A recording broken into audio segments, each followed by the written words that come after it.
పరిచర్యను చేయుట కొరకే పరిశుద్ధుడా నీ కృపనిచ్చినావు. అననీయ అను ఒక మనుష్యుడు తన భార్య అయిన సప్పీరాతో ఏకమై పొలమమ్మెను. భార్య ఇరుకనేవాడు దాని వెలలో కొంత దాచుకొని కొంత తెచ్చి అపోస్తలుల పాదముల యొద్ద పెట్టెను. అప్పుడు పేతురు, అననీయ, నీ భూమి వెలలో కొంత దాచుకొని పరిశుద్ధాత్మను మోసపుచ్చుటకు సాతాను ఎందుకు నీ హృదయమును ప్రేరేపించెను? అది నీ యొద్దనున్నప్పుడు నీదే గదా, అమ్మిన పిమ్మట అది నీ వశమై ఉండలేదా? ఎందుకు ఈ సంగతి నీ హృదయములో ఉద్దేశించుకొన్నావు? నీవు మనుష్యులతో కాదు దేవునితోనే అబద్ధమాడితివని వానితో చెప్పాను. అననీయ ఈ మాటలు వినుచునే పడి ప్రాణము విడువగా వినిన వారికి అందరికీ మిగుల భయము కలిగెను. అప్పుడు పడుచువారు లేచి వానిని బట్టతో చుట్టి మోసుకొని పోయి పాతిపెట్టిరి. ఇంచుమించు 3 గంటల సేపటికి వాని భార్య జరిగినది ఎరుగక లోపలికి వచ్చాను. అప్పుడు పేతురు, మీరు ఆ భూమిని ఇంతకే అమ్మితిరా? నాతో చెప్పుమని ఆమెను అడిగాను. అందుకామె, అవును, ఇంతకే అని చెప్పాను.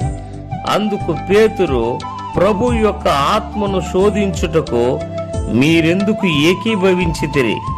ఇదిగో నీ పెనిమిటిని పాతిపెట్టిన వారి పాదములు వాకిటనే ఉన్నవి, వారు నిన్నును మోసుకొని పోవుదరని ఆమెతో చెప్పాను.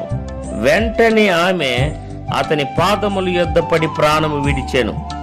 ఆ పడుచువారు లోపలికి వచ్చి ఆమె చనిపోయినది చూచి ఆమెను మోసుకొని పోయి ఆమె పెనిమిటి యొద్ద పాతిపెట్టిరి. సంఘమంతటికి ఈ సంగతులు వినిన వారందరికీ మిగుల భయము కలిగెను. ప్రజల మధ్య అనేకమైన సూచక క్రియలను మహత్కార్యములను అపోస్తలుల చేత చేయబడుచుండెను. మరియు వారందరూ ఏకమనస్కులై సొలొమోను మండపములో ఉండిరి.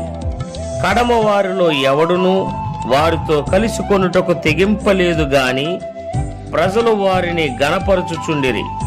పురుషులను స్త్రీలను అనేకులు మరి ఎక్కువగా విశ్వాసులై ప్రభువు పక్షమున చేర్చబడిరి. అందుచేత పేతురు వచ్చుచుండగా జనులు రోగులను వీధులలోనికి తెచ్చి వారిలో ఎవని మీదనైనను అతని నీడ అయినను పడవలెనని మంచముల మీదను పరుపుల మీదను వారిని ఉంచిరి. మరియు యెరూషలేము చుట్టూ నుండి పట్టణముల జనులు రోగులను అపవిత్రాత్మల చేత పీడింపబడిన వారిని మోసుకొని కూడి వచ్చిరి.